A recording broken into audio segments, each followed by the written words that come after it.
Good evening, everybody, and welcome to one of those special moments throughout the book world calendar.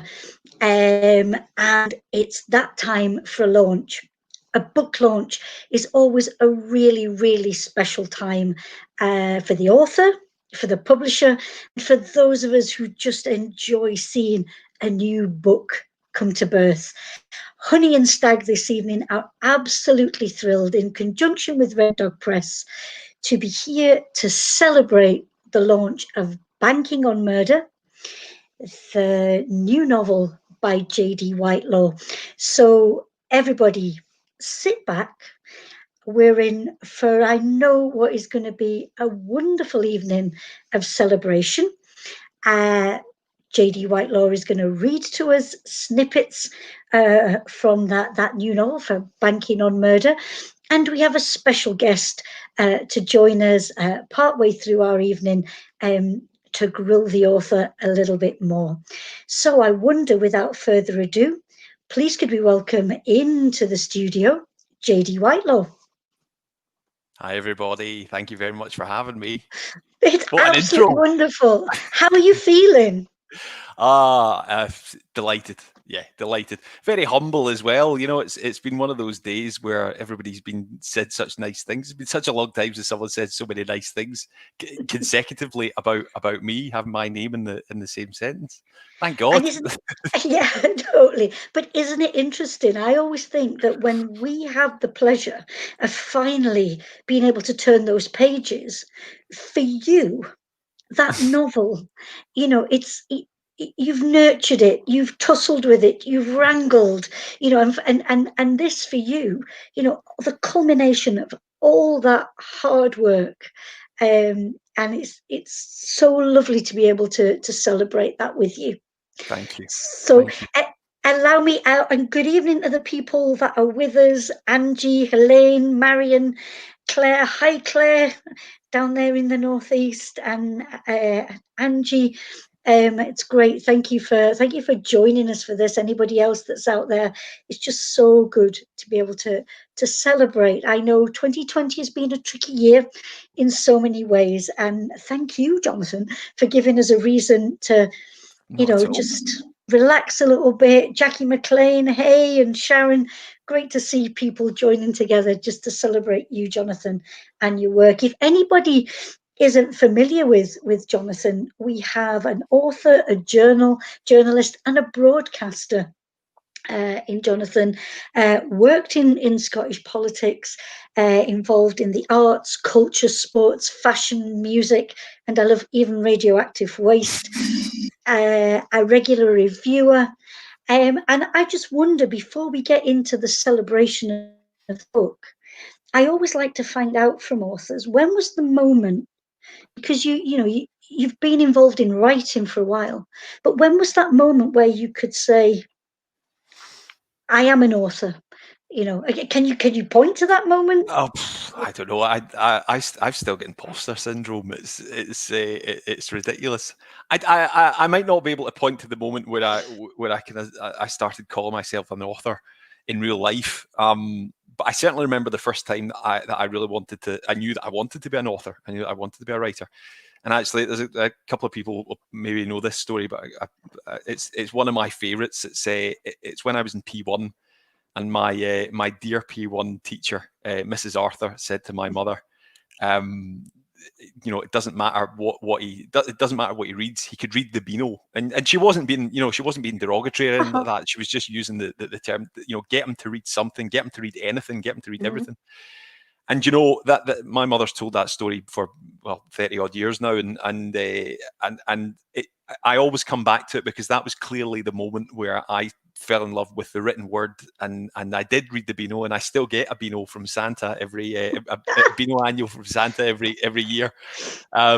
So yeah, I still it's still a big thing, and yeah, I mean, I've written all my life. I mean, I know that sounds obviously I've written all my life, but But in terms of kind of fiction and stuff like that, because I always used to I used to hate going on holiday. I used to hate being taken on holiday. We used to go on holiday all the time, and it was because I didn't get to take my Star Wars action figures or my wrestling figures or my Lego and stuff like that with me. But what I used to take with me was a big notepad, and I would sit and write, not scripts, but I would write stories for what I wanted to play when I came home. And then when I Wow. did come home, I would act it out with my action figures, and I stopped doing that when I was 18 because it was getting a wee bit creepy, But no, seriously, yeah, genuinely, that's what I used to do. So it's something that I've always wanted to do. I'm lucky enough that I work in a profession that I get to write in every day, and then obviously with my kind of fiction that I'm doing that every day as well. So it's yeah, I'm very pleased, very lucky. Yeah, yeah, and thank you for sharing that story with us of really where it all began. It's beautiful. And just hi to the people that have joined us, Ewan and Jules, Vivian and Christopher, Chris McDonald. Great to see you here. Um, Already published. We've enjoyed the Hellcore series without a doubt. And yet you bring us in Banking on Murder. You bring us a beautiful, beautiful change. Your previous work's so engaging, and I am just bowled over by the change that you've made, and yet it's got something about your signature that's there. But I wanted to know, could you tell us first of all, what made you make that change? Well, I think it was just the idea. I mean, it's one of those things. I'm very much a writer who always likes to be open to anything and everything. Really, it's always been something that as a writer, and since I've been published, certainly that I want to, I never want to get too comfortable as a writer, because my worry is that with the personality that I've got, if I get too comfortable, then I'll get lazy. And if you get lazy as a writer, then it becomes formulaic and you end up dialing it in. And I've never ever wanted to do that. I think with Banking on Murder, it's the way that I've been describing it is that it's been going from the darkness to the light. You're going from writing about the devil and stuff like that to cozy crime. And don't get me wrong, people are still getting murdered and things like that. Oh, yes, they are. Oh, yes. There's still a killer on the loose, You can never, you can take the boy out of Glasgow, But but yeah, it's interesting. I think the idea really came about for Banking on Murder as doing that change, being different, trying something completely different to what I'd done before. The idea, of having kind of three sisters, three intergenerational members of the same family, but particularly sisters. A show that I grew up watching was Only Fools and Horses, as millions and millions of people around the world did as well. And one of the things that I loved about that show was that intergenerational dynamics between the Del Boy and Rodney and Grandad and latterly Uncle Albert. And I loved the idea that the three of them used to live together, and they were completely different people, but they were a family. And I always thought I wanted to do something along those lines, something that really kind of, three very, very different people. It's the classic line, isn't it? That, you can choose your friends, but you can't choose your family. And having kind of three sisters of very, very different ages. Martha's the oldest. She's a good kind of 15, 20 years older than Jerry, who's the youngest. And then obviously you've got Helen, the difficult middle child in the middle. And that was it. And the idea of kind of throwing them into a murder mystery and taking them out of their comfort zones and putting them into something that's, quote unquote, a real crime. I thought that there was a lot of fun for that.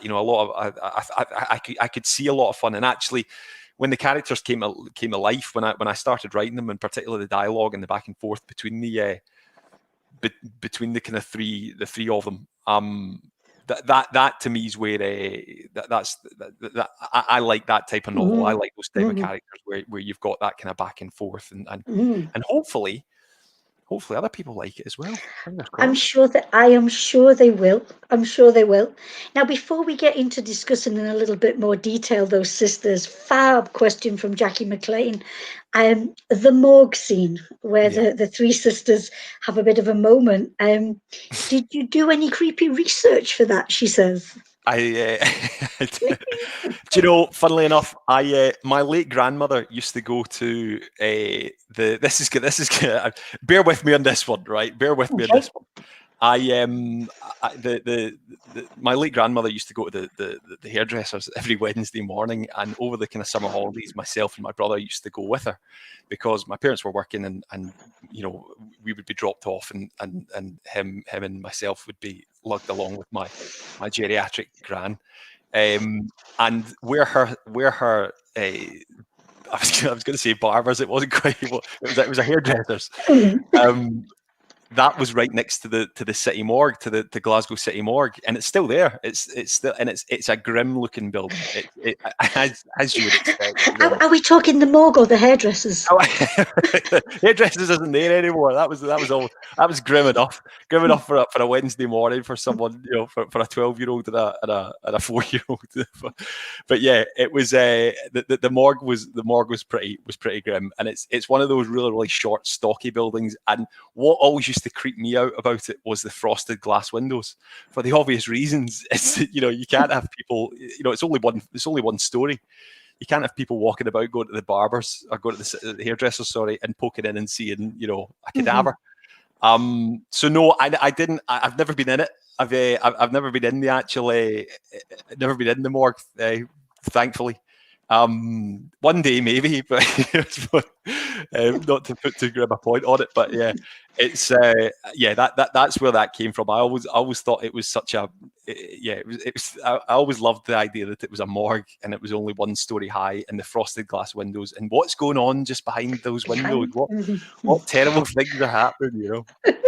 But I'm glad you gave us insight into your imaginary morgue, which was lovely. Now, there are a couple more questions that I can see from Christopher and from Marion. But before we get into those questions, I wonder, would you do us the honours of reading us a little sample Absolutely. just to whet our appetites? Absolutely. So I think I'll kick off. I'll kick off at the beginning. I think that's the best place to start, isn't it? I think we'll chapter 1. So just a very, very, very quick snippet of the opening chapter from Banking on Murder, which is there. Absolutely a delightful cover from Red Dog. I'm over the moon with it. Chapter 1. The front door opened with a creak. The noise seemed to wake everything up. Early morning light seeped in, chasing away the shadows. Martha Parker stood perfectly still in the doorway and looked about her kingdom. The office was hers, the business was hers. This was where she made her money, but more than that, it was where she helped others. She liked to think that in her own small way she was making a difference, even if that came in bad circumstances. Parker's investigations was her own little empire. She had played with the name, thinking she was clever, getting a nod to the PI in there. As it turned out, they were mostly known as the Nosy Parkers, and not always positively. Still, it was all hers, and it was hopefully growing. Sure, her offices were little more than a garage attached to her house, and yes, more often than not, her clients wanted her to spy on their cheating partners, but to Martha, it was her life, her way of giving back, and that's what made her open the doors every day. This morning, though, she wasn't her normal enthusiastic self. Normally, she'd be able to see the good in any situation. The sun shone from her cheery smile, laughter would flow, and everyone would feel all right. Not today, however. Today she was fatigued, bogged down, dog-tired. The festive cheer was starting to get to her. If she heard Fairy Tale of New York once more, she thought she might scream. She didn't mind Christmas. She loved it, in fact. But when the whole machine cranked into gear 6 weeks before the big day, she felt a bit Christmased out. That's why she was standing in the doorway. That's why she hadn't rushed to her desk and started up the computer. That's why the kettle was still quiet and the biscuits hadn't been divvied up amongst the three of them. That's why there was something wrong. Hold on, she said, watching her breath float away in front of her. What's going on here, then? She looked about the place. 3 desks were spread out across the room, as normal. The computers were off and the phones were all silent, as normal. If she didn't know better, she would have thought the place was exactly the same as she'd left it the night before. only she did know better. Right, she said, rolling up her sleeves of her cardigan. What have you done this time? There we go. I like to leave it on a cliffhanger. Oh, I love the way you leave us on I that think cliff. Wonderful. What is in there? What is in their office? Yeah, to find out, get hold of that book. Now, absolutely. Marion Todd has made a really good observation. The Parker sisters that you've created, she says they make me think of the BBC TV series The Split. Three sisters, two of them who work in the family legal firm, Yeah. along with the mother, and also then that idea that banking has that same intergenerational interest. I must confess, when I was reading it, it reminded me of The Split, but I love the fact that these three women had, they just don't have that professional edge. No. You know, that those, you know, that those marvelous women, you Yeah. know, even the flaky younger sister, or Yeah. is it the middle sister that's the flaky one, the Split? Anyway, but just to come back to them, and thank you, Marion, for that comment. Why, if you don't mind me going along gender lines, I do love fluidity, but why three sisters? Why not three brothers? You know, the notion of the siblings. Why not other intergenerational? What Yeah. was it about three siblings I that think grabbed you? I think I think in particular with the sibling element of it, exactly as we were talking about, you know, you can choose your friends, but you can't choose your family, and the you know the that sort of that dynamic between the three of them, you know, they have to get on, you know, they have to get on to a certain degree, but it's the idea that the Parkers, I mean, you know, the way that I've always described them, or what I've always held them in my head, is that they actually probably can't stand each other at the best of the times, but they work together and they continue to work together, and they continue to bring out the worst in each other, but they also bring out the best in each other, Best you know, ever. and it's one of those things where, you know, for all the bickering and all the fighting and the bad stuff that might happen to one of them or two of them or all three of them, when they bring out the best in each other, it always it eclipses everything that's gone before, and it's, I suppose at its root, it is, you know, at its core, it is a story about family, and it's a story about Mhm. how, you know, kind of sticking together and wanting to stick together and being together, can pull you through even the most challenging of times, which obviously, you know, I'm thankful. Thankfully, I've never had to solve thankfully I've never had to solve a murder with my brother, who I believe is watching, and I think there'd be more than one other murder that we'd have to deal with. In terms of the kind of sisters element of it, that was just the characters. Those were the voices those were the voices in my head. You know, Yeah, I can honestly say that it wasn't, you know, it wasn't a conscious decision. It was just these were the three characters that's what happened. that appeared out of nowhere, just a lightning bolt. Yeah, yeah. I should tell you as well, thanks to your morgue episode, it looks like there's going to be, when we're all allowed out and can roam around again, there's going to be a trip to the morgue. Jackie McLean said a crime writer's day out, and I think there's Fantastic, lots of people up for that. So brilliant, let's just say brilliant. you you start with this. What have I started? Morgue tours, great Yes, morgues of the world. why not? Listen, Absolutely. once We'll see if Michael Palin's up for it. yeah, and Jules 99 Caithness one. I love this comment. I've yet to read this, but love the central idea. I think with crime fiction, it's as much about the internal lives of the detectives as it is about the crime. Absolutely. I would wholeheartedly agree, and I think, Jonathan, I think with these three sisters, even, you know, because there's three characters. I know you've other characters, but there's three characters for us to get to know, and I think the way you weave their individual stories with then their, you know, they're coming together, they're sleuthing and they're not sleuthing. I think you weave a beautiful tapestry. Thank you. But before you read from us again, and I'm aware there's a couple of other questions, but please allow me to get in. I want to know, you said about going from the dark side to the light. and I just wondered about cozy crime. I mean, are you a fan of cozy crime? Because it seems so far removed from what you were writing Yeah. before. Yep. Why go Yeah, there? I think so. I mean, I was brought up on a healthy diet of Murder She Wrote and Mhm. Columbo growing up. You know, again, I have very fond memories of going to my great aunt's house and on a Sunday for dinner, and it was always on. And in fact, you know, Christmas, as is the time for reflection and stuff like that, it's something that we always talk about in my family, is that my gran and my great aunts used to always come up. Two great aunts and my gran. There's your three sisters.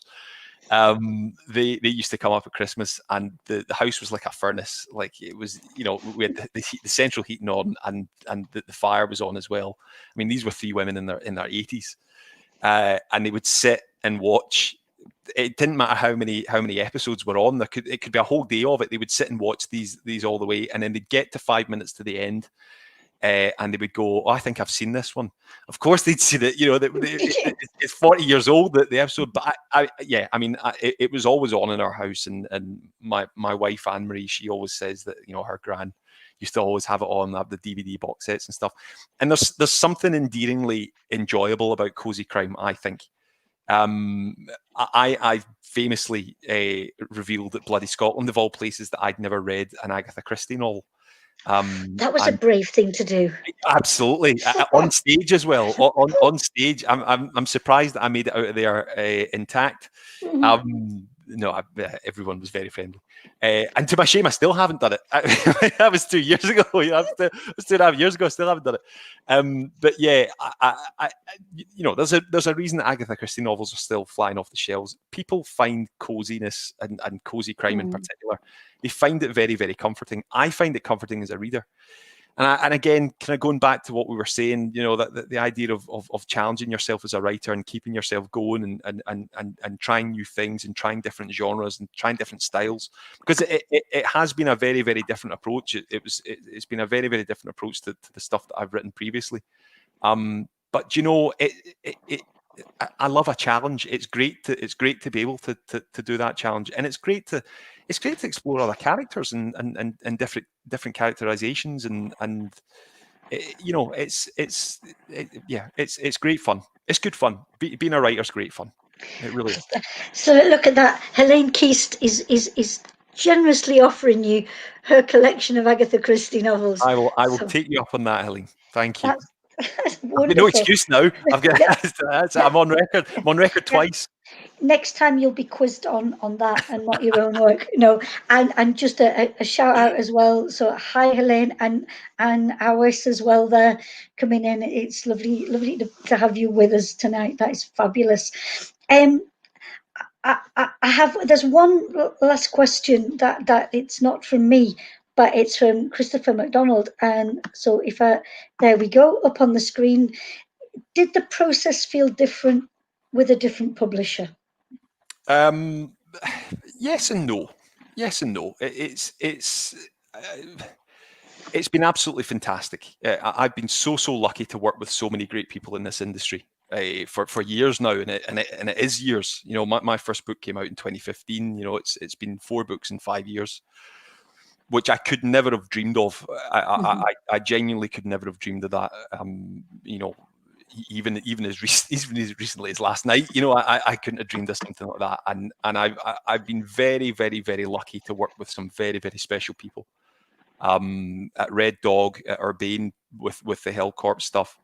You know, Red Dog have been so supportive of me. They really have. And when you have the enthusiasm of someone that particularly, you know, I was quite nervous when, exactly as we've talked about, you know, there's still a degree of nerves as a writer with this type of thing. If you're making that jump from the dark to the light, as we're sort of colloquially calling it, having that, having the confidence to be given from a publisher to say, you know, we want we want this. We want to tell the story. We want to give you a platform, Jonathan, not to tell just Banking on Murder, but another 2 novels after this.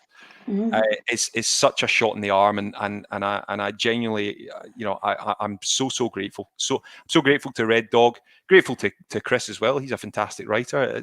And he's given me a very, very nice question. I gave him a terrible question at his launch a couple of weeks ago. So there you go. See, it's the Christmas spirit. This is why you wait till December to launch a book. You get a nice question. That is very, very clever. And Alice, don't worry about spamming the comments. It's just it's great. Like I say, it's great that you're with us. I love it. Now, if you will excuse me, Jonathan, at this point, I am gonna just take a back seat. And again, for Honey and Stag, it is absolutely wonderful for us to be able to welcome tonight's special guest. And it is the marvelous Maggie Russell. She is editing and marketing assistant at Red Dog Press. And so I'll say bye-bye for now and welcome Maggie into the studio. Hi, Jonathan. Hi, everyone. Happy Publication Day. Thank you very much, Maggie. A pleasure. Thank you for helping out and being it's been answering wonderful. emails at all times of the day from your diva author here on the left-hand side of the screen. No, it's been a pleasure, and I admit that I'm gonna jump on what you said earlier. It's Christmas time. It's been a hell of a year, Yes. and having your book coming now, and I just had so much fun reading it, and it almost made me feel bad that I'm an only child. I wanted sisters to pick with. I was like, I want that too. Maybe not the Morg thing. No, it's not the type of place to take your siblings. No, but we're taking a load of crime writers when we can. So it's as good as, yeah, absolutely. Well, that's a really good Christmas gift for everyone, for the entire family, especially if you have sisters. Like, hey, absolutely. Guess what we look like sometimes. By the way, people, you can get that book on Red Dog Press's website. It's fantastic, and I'm not saying this because I work for Red Dog or that I love Tantan. It's just because it's a great book. Now I'm gonna get back to Chris's question. I was curious to know what appealed you to submit to Red Dog. Did you know them well? Did you know the catalog well? What drew you to Red absolutely. Dog? One of the great things about Red Dog was that I was given a lot of material from Red Dog to review. Being a journalist and as a journalist, I do a lot of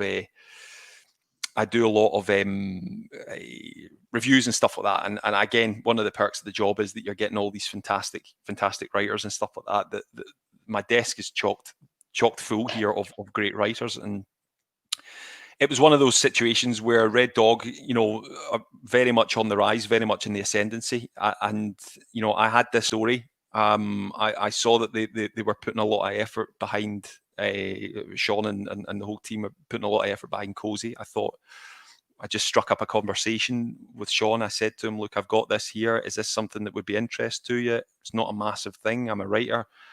Can you do anything with it?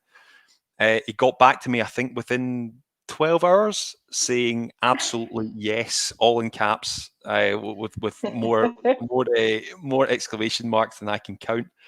And again, just going back to what I said, having the backing of your publisher and having the backing of people that are so passionate about about what you're doing, about your work.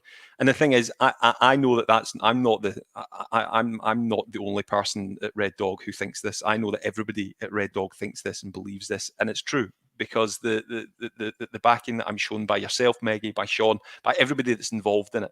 And that's the thing. It's not just things like edits and suggestions and the idea that you're given a platform to tell your story, but it's things like the cover. I mean, what cover? Absolutely fantastic cover. I genuinely could not ask for any more. And it's not. And the thing is, what a fantastic precedent that Red Dog has for covers.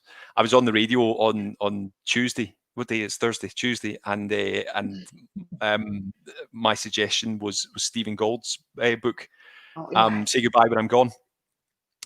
And I got a mention in about I managed to sneak in a mention about the fact that it's like a postcard, and just stuff like that. It seems like a tiny thing, but as an author, and having that sort of backing and having that sort of confidence, it makes you work harder, it makes you work better.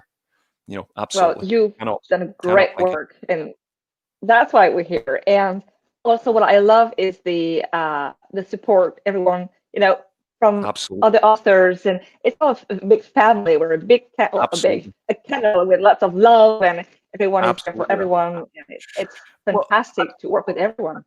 I mean, that's the thing. And I've said this before. I've said, I've said it.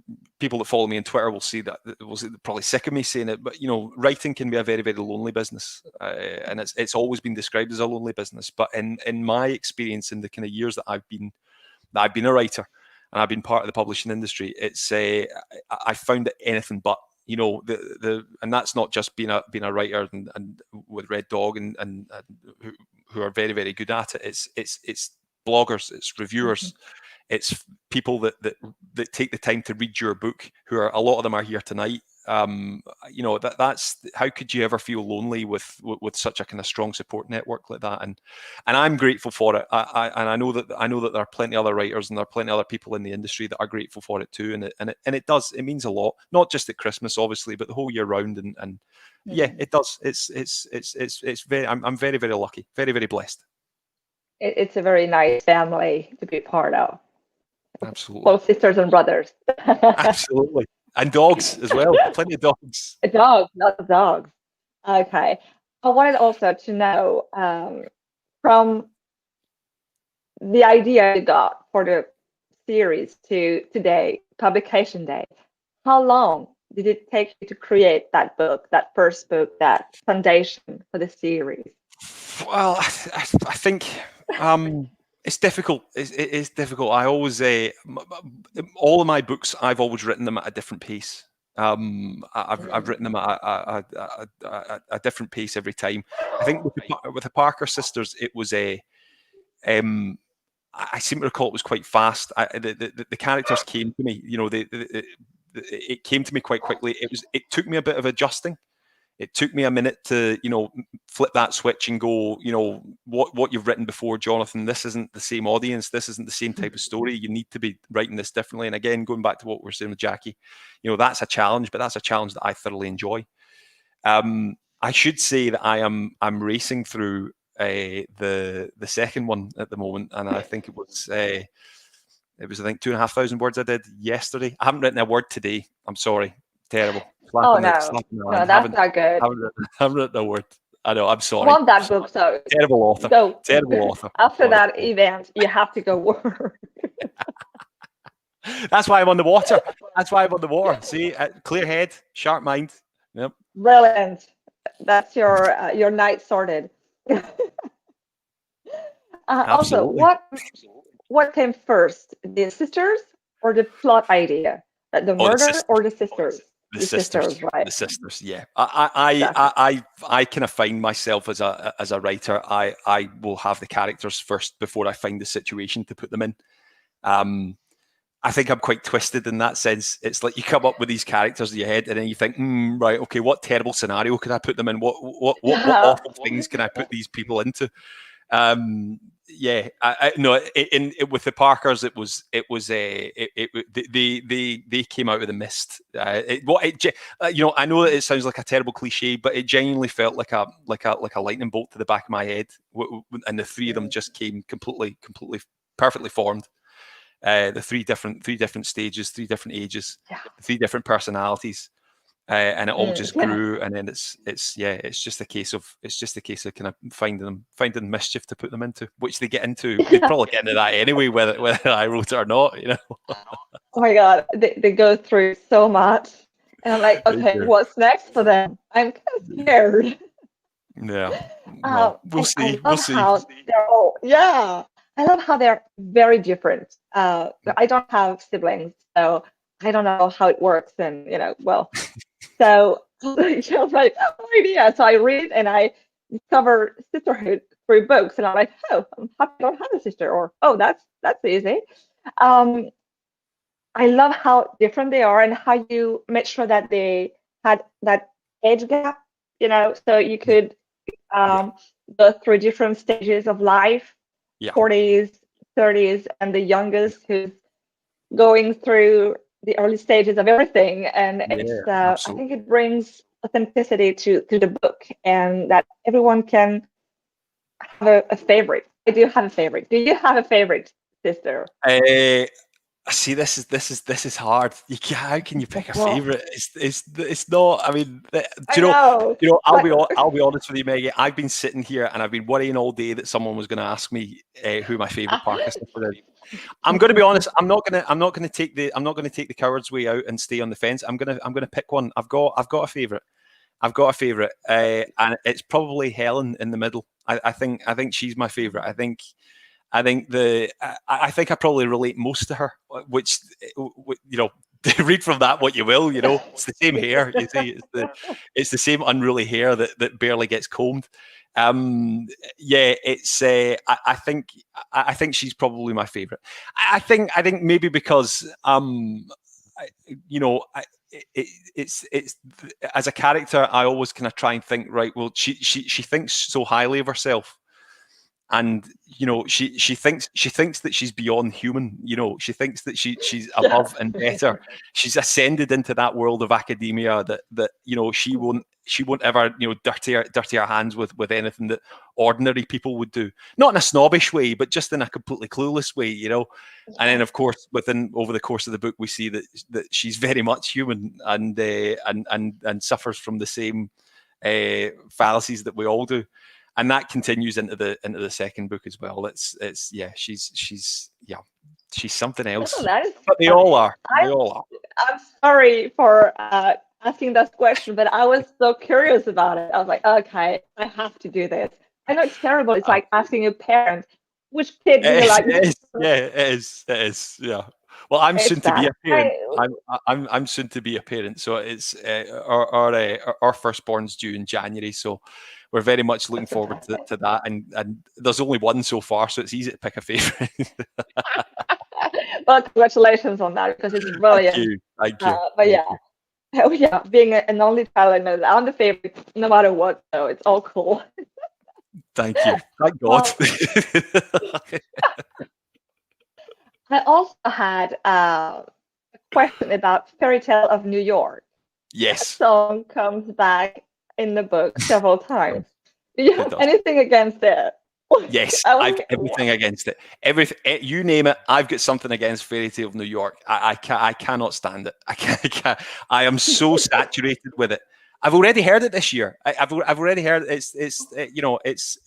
already heard it this year. I cannot abide it. The thing is, I like the Pogues, and I like Kirsty MacColl. I like their solo, but never the twain shall meet. And I know that that's probably taking me off a lot of people's Christmas cards list by admitting that in public. But it's no, I cannot. It's like the section that I read there. Obviously, all Christmased out. Properly Christmased out when you start hearing that in mid-November. It's no good. No good. no, No good. no, no. I'm not a Christmassy person, so when mid-November comes out, I'm like hiding home and Yeah, I'm that's not it. Yep. turning on the Just close it all radio, down. like no TV, nothing. Absolutely. Um, Absolutely. no, it's over. It's over. I'm not back until January. Um, Talking about Christmas, do you have a Christmas read recommendation, like something that we all need, apart from Banking on Murder, because I you can need murder. that one, right? Yeah, you need that one. But do you have a favorite Christmas thing that we all should read? Oh, gosh, I'm sorry for the that's a questions. difficult one. No, not at all. I mean, I was always a Raymond Briggs's Snowman and Santa Claus, the picture books. I loved them, and Channel 4 made them into TV shows in the 80s and 90s, and they're always shown sort of Christmas Eve and the 23rd of December. So if you read the books, they're great. I think pretty sure Father Christmas is voiced by the late great Mel Smith, the comedian who's no longer with us. And it's great fun. You know, it's brilliant. And they do actually cross over at one point. You know, in the Father Christmas, he meets the young lad and the snowman at the North Pole and stuff. So it's proper in universe. The Raymond Briggs, it is Raymond Briggs, and the Raymond Briggs universe before that was even a thing. So that I always recommend doing that, and that'll be getting read to baby Whitelaw when he or she arrives. Brilliant. Yeah, that was good. That's gonna be so cute. Okay, we'll need videos of that. Like, oh, Absolutely. I love it. My public, I belong to my public. What can I say? Well, I am done with the questions, so do not worry. Oh. I won't nag you with other terrible questions. Not at all. Not at all. Fantastic questions. But a pleasure. It's a pleasure to work with you, and I am so happy that Banking on Murder is now out, and we are going to make it. So I want it to appear everywhere because you deserve it. And thank you for having me tonight. Not at all. Thank you, Maggie. It was brilliant to chat with you. I'm going to leave the room to Jackie again. And thank you for a great book, for writing up Christmas and the year with a fantastic cousin Very mystery. kind. Thank you. Very kind. You're making me blush here. Bye, everyone.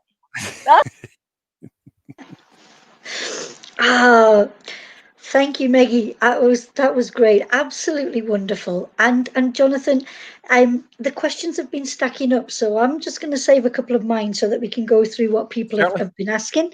And I'll go back up to Sharon. Sharon Bairden was asking, how has lockdown affected your writing? I mean, you mentioned that you each book takes the time it takes. You know, it's not. But how has it felt going through these months? Have you managed to write, or? Yeah, I have. Not right at the start. I think there was. I mean, the thing is, I've been working all the way through. I've been one of the lucky ones who's not, being a journalist. That's, if anything, we've been busier than we've ever been. And again, I'm hugely grateful for that. Because I know that not everybody's had that opportunity, and it's been pretty chaotic, and it's one of those things. It's been one of those years that it's been really it's been a real bugger for everybody, but it's actually I think it's caused a lot of people to be a bit more reflective as well, and I know a lot of people that I've spoken to over the course of the year are even more grateful for everything that they've got and they've had than before, In terms of my actual writing over lockdown, I think it took me a couple of months just in terms of adjusting to the new norm, which has become the buzzword of 2020 buzzwords. So it probably wasn't until maybe sort of July, August time that I started to get back into properly writing and properly doing kind of sit down sessions and what have you. And it took me a wee while to kind of get back into it. I'm not quite sure why. I think the adjustment to being, I'm broadcasting from my lovely new study. We moved house about 2 months ago, and I've got this is the first time that it's been used for this type of thing. And whereas before I was working from the kitchen table in our flat, and then you're getting up from the kitchen table to go and sit on the couch because your back hurts and stuff like that. So I think there was a lot going on. I think it felt like I couldn't really kind of sit down and get my head into it. But yeah, I mean, since then I've been going like the clappers, as they say. Excellent. Excellent. Because again, it feels really bad to say this, but having enjoyed that first book, I'm really looking forward, to seeing what these three get up to in the next book. So, on to the next question, and it's from Alan Martin via Vivian. And Alan wants to know which writers, if not Agatha Christie, okay, who has influenced not watching. you? Don't think she will be. I think we got away with that one. Yeah. I think Blimey! It's where does how long have we got? I've always been a big Terry Pratchett fan, as I think we've discussed, Jackie, on numerous occasions, Noir at the Bar and stuff like that. I think I'm a massive Terry Pratchett fan. Someone more recently that I've really enjoyed their work. Not fiction, actually. I haven't read any of his fiction work. Is Michael Palin. I know that we were kind of joking about it earlier on, but what a wonderful communicator that man is, and what a wonderful talent that he was, or he is. Sorry, he remains. And the BBC have been showing a lot of his old travel programs over the kind of course of Saturday nights, and I've been completely hooked. And I got Around the World in 80 Days, the log, the travel log of his adventure, and I mean, what just the eloquent language that he uses to describe the everyday occurrences that are completely extraordinary. And that's 20, 25, 30 years old. Sorry, that's a 30-year-old book. I'd say him. I'd say Terry Pratchett, Joe Abercrombie, the fantasy writer. I've had the privilege, the honor of interviewing him and hosting the launch of his book 2 years ago. It was now. And he's a lovely guy and such a wonderful writer. Funnily enough, when I was speaking to him over the summer, when his new book came out, I was interviewing him for the paper, and as I was doing my research, actually, I looked back to see when his first books came out, because I got them when they first came out, and it was 2005, I think it was, or 2006. And I said to him, I went, Joe, I hope you don't mind me saying this, but I've actually known you. I've read your work longer than I've known my wife.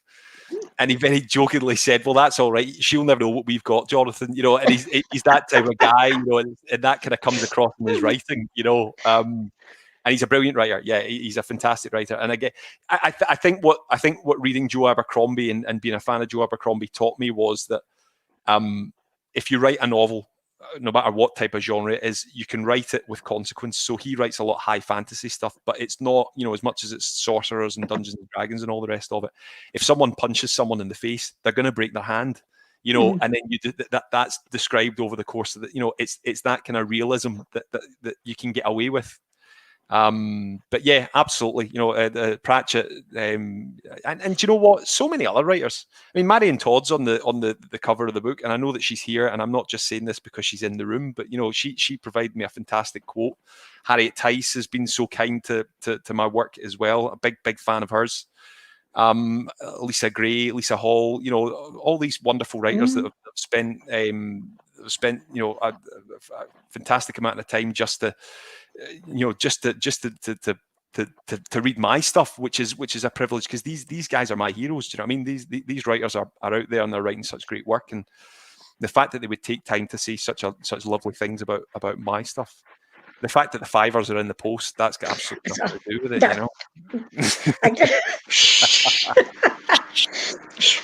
So, just to come back to banking on murder and the banking aspect, that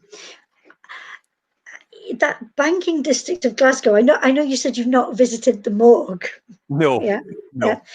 But I wondered. I mean, how familiar are you with that part of Glasgow? And did you have to do any undercover work? I didn't. No, I didn't get my bowler hat and my pinstripe suit and my umbrella to swing around like Captain Mannering. No, I should have missed opportunity, missed photo opportunity with that one. I used to stay in St Vincent Street, right at the very, very top of it, which is quite close to the sort of. It's got a name. It's something like the IFDG or something. It's like the International Financial District of Glasgow. And you would see people kind of coming and going. This is going to sound terrible, right? But you can tell a banker from a mile off, right? There's the quote for the night, okay? And I did say banker. Banker. Okay. And I remember walking to work or being in the flat and stuff, and you would see them out for a smoke, let's kind of carry on. And I always thought that, like, it's just such a different life, it's a completely different life to one that I've lived, and I know that I wouldn't be able to cut it because it is so cutthroat. And I always remember being down in London. I remember being down in London with my wife, and we got in quite late. We got in like maybe about 5-6 o'clock on like a Tuesday evening or something like that, and we decided to walk to the hotel. We got into Euston Station and we walked to the hotel, which was down at the Tower of London, because it was a lovely summer's night, and we thought, you know what, we'll take in the city. So it took us about an hour and a half, but we walked through the financial district in London. And what amazed me was that nothing was open after 5 o'clock or 6 o'clock, because all the banks were closed. There was nobody about. You would think that the place would be jumping with pubs and bankers that are drinking and doing all sorts, but actually the place was like a ghost town, to the point where I remember on that trip we ended up not risking walking through it at night just because it was so quiet. We got in the taxi. As for the Glasgow one, I always remember being I think I was in third year at school, and I had given brief thought of becoming a lawyer, of which my brother is. So yeah, keeping it in the family. I went on a work experience to a tower.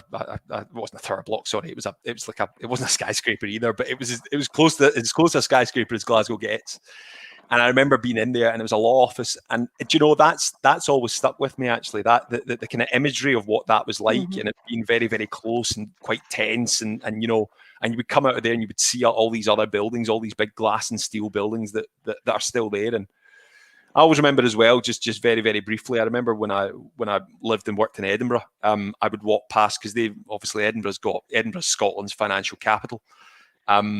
I remember walking past all the big kind of shiny buildings that just seemed so out of place, you know, in amongst all the 500-600-year-old buildings in Edinburgh. And you would have the castle up on the hill, but you would have this big, bright, shiny new RBS building and stuff. And it just, you know, it's always fascinated me as a world. It's always fascinated me, and I've always been envious, and in the sense that, you know, I could never ever do it.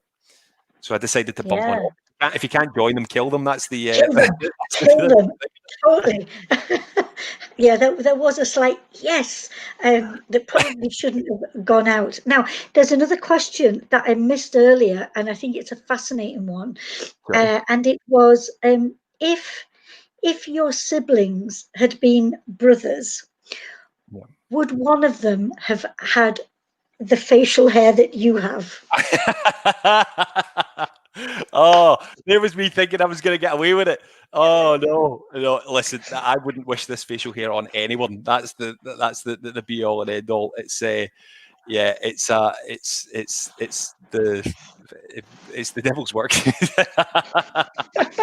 know, funnily enough, I shaved it off in I think it was March or April time. It was just as lockdown started. It was shaved off, and nobody noticed when I was on the Zoom calls in my daily meetings and stuff like that in work. And I thought, actually, do you know what? I quite miss it. I felt quite naked without it, because I think I'd had it maybe about 10 months at that point. So it's been about a year and a half that I've had it, with that exception of shaving it off and then growing it back again. So I think it might be here to stay. Yes, I say yes. I should, yeah, but that's just my own personal point of view.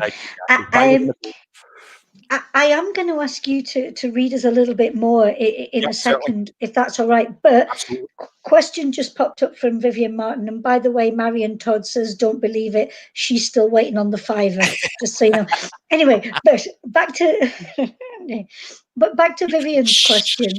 Yes, she wants to know, which comes first, your journalism or your being an author? Oh, blimey. That's the hard one. That's the hard one. It's got to that stage where I genuinely can't discern between the two of them anymore. You know, I feel like I do both the same amount, which is great, which is fantastic, because I'm so lucky to be able to do both of them. You know, the way that I've been working recently, the last couple of weeks, is that I've been finishing a shift and then going straight on to doing writing without even moving. You know, I'm not getting up off the desk, which I wouldn't recommend. Obviously, people should be taking breaks and all the rest of it. Naughty.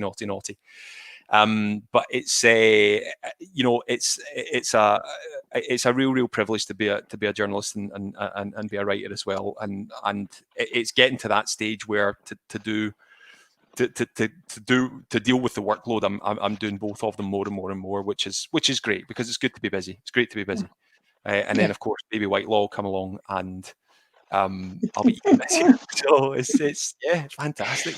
Great time. Yes, I would say get the writing in while you can. Yeah, I think so. Because yeah, totally. Will it not understand? Will the baby not understand if daddy's having to do some It's writing? like you need to do. No, I think you'll become quite an expert at finding the most crazy times to do the writing. I think so. Yeah, I yeah. think so.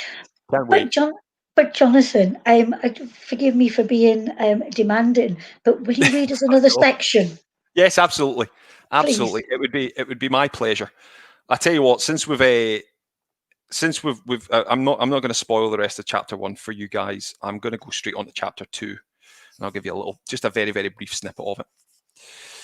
So chapter 2. How much do you reckon a place like this goes for then? Helen said, squinting in the sunlight. I mean, look at the size of it. It's not so much a house as a blooming castle. Martha couldn't disagree with her sister. The massive mansion standing before them was probably one of the biggest homes she'd ever seen. 3 stories high, the estate was ringed with massive hedges, hiding it away from the rest of the world. 2 elegant-looking Rolls-Royce cars sat brooding in the driveway. A mighty Christmas tree guarded the front door, although it didn't seem very jolly. It was beautifully dressed, but Martha sensed something was amiss. Much like the rest of the place, the house, the cars, there was a loneliness about them. Martha could feel it. Don't get snippy now, she said, walking up to the front door. I don't want this turning into one of your lectures. Lectures? Helen coughed. When do I lecture? I mean, I'd love to lecture, but that's not happening anytime soon. I've got enough degrees to start my own flipping university, but here I am. Yes, here you are, so no lecturing. Fine, she huffed. Are you going to tell me what this is all about anyway? A clue even? It's a job, that's all, said Martha. Very cryptic, said Helen. That's all I know. The woman was in tears when I answered the phone. She gave us her address. She said she needed our help and that we were to come around straight away. Mysterious, said Helen, rubbing her chin. She didn't sound, like she had a screw loose or anything. I didn't think so, said Martha, suddenly concerned. Although she was crying an awful lot. Why do you ask? No reason, she said. I'd just like to know what we're walking into. Martha hesitated, then rang the doorbell. Somewhere beyond the giant oak door, a gong sounded. The Parker sisters looked at each other and tried not to laugh. You rang, they both said together before bursting into a fit of giggles. Stop it, said Martha. Let's try to at least appear professional, especially in front of the money. Professional? Helen scoffed. Us? Since when? We're already a man down and we're not even in the door yet. Have you heard from Jerry? No, I phoned her and left a message, said Helen. You know what she's like. She'll probably be asleep behind a bin somewhere. God forgive you, said Martha. That's a terrible thing to say. Terrible but true. It isn't. It bloody is, said Helen. I tell you what, I didn't behave like that when I was her age.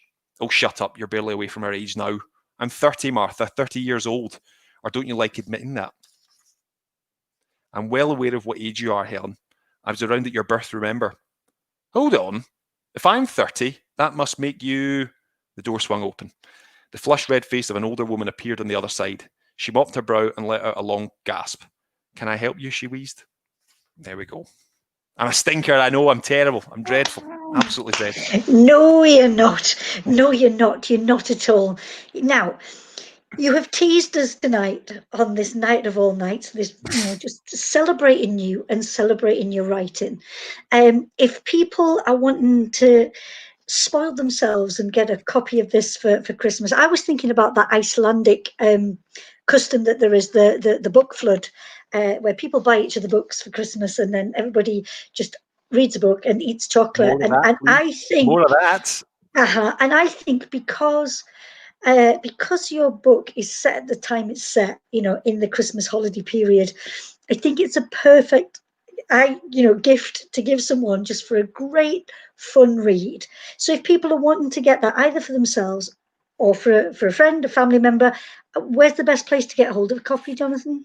Best place is probably the Red Dog website. I believe it's going in the comments. I think you'll be able to get your hands on a copy there, and obviously all the other Red Dog books, which I can't highly recommend enough. There's a couple of Red Dog authors already in here that we've talked to, have provided very, very kind questions, and I will be forever grateful for that. But yeah, it's it's a Christmas read. Hopefully, it brings a little bit of cheer towards Mhm. the end of 2020, and we can all look to the future a bit brighter. Definitely, definitely. Angie, I think it is a great book to give at Christmas because, as you've said, we've had some sticky moments We have. coming up to Christmas, and Yeah. sometimes crime fiction can be quite, Yeah. it can be quite difficult, some of the reads. But I think the book that you've given us, yes, there's murder in it, yes, there's mayhem, but I think the banter between these sisters, the humor that's there, it just leaves you with such a good feel and a lot of laughter. And I loved the fact, if you'll allow me to read one small piece, it's the last line, and it gives Absolutely. nothing away. And it's ladies, I feel we're about to get a whole lot busier. And that just, I was going to ask, is there any more? And that just tells me there is more to come about these, Absolutely. you know, Absolutely. these three sisters. So it just remains for me to thank everybody that's joined us tonight live for the event. And again, if anybody's coming into this later, watching the recording, then, again, hope you've enjoyed really spending time with Jonathan and the moment to celebrate you. Thank you, Jonathan, for your work. Oh, Thank thank you. you. Thank you. Not at all. Thank you, Jackie. Thanks everybody. Thank you. It's been a very, very memorable day. I felt very, very privileged, very blessed to have all the fantastic messages on social media and stuff like that. And it really does. It makes me very humble, and I don't say that very often. Wonderful. And I just want to give a big thank you to the person that without whom none of this would be possible, and that's Kelly Lacey, Absolutely. who just holds this all together and, Absolutely. and, and makes the magic happen online. So Kelly, thank you so much as well. Thank you so much. Jonathan, all the very best. Thank you. Thank you. Yeah. And a Merry Christmas when it comes. Yeah, and to you too. Good Thank night you. for now.